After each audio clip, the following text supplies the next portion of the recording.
we're talking about.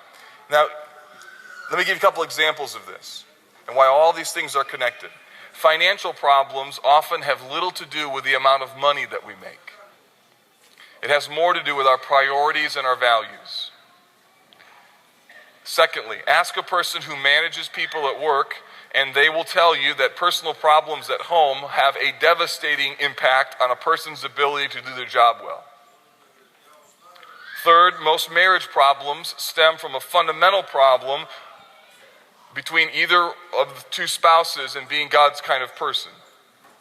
Fourth, children reject their parents' faith when they see a disconnect between God and what they hear on Sunday and how they see mom and dad living on Monday. Children reject their parents when they see a disconnect between what they hear mom and dad say amen to on Sunday and what they see them live throughout the rest of the week. People are angered and churches are devastated when spiritual leaders lose their children, their marriages, or the morality. And there's a feeling of betrayal, a sense of you've abandoned me, and those feelings are so strong because they know you shouldn't say something at the pulpit what you're not in private. That just doesn't make sense.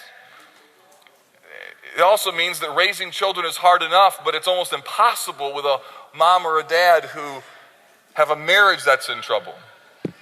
And then finally, conflict resolution and communication is absent in a marriage when it's not built on the premise that a husband and wife have to live to please God, not themselves. You see, if your desire is to please Christ and have him, as we've been talking about in the book of Colossians, have him be the core, then the effect of that is that he can transform every area of the paradigm that we're talking about this evening.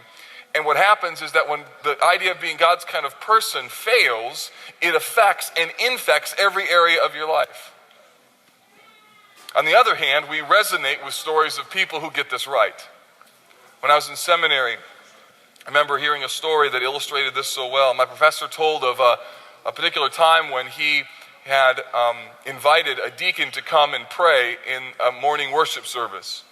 And the deacon came up to pray, and he grabbed the pulpit, and he looked at the congregation and put his head down, and then looked at his pastor, and he said, "Our dear pastor has asked me to come and pray, but I can't.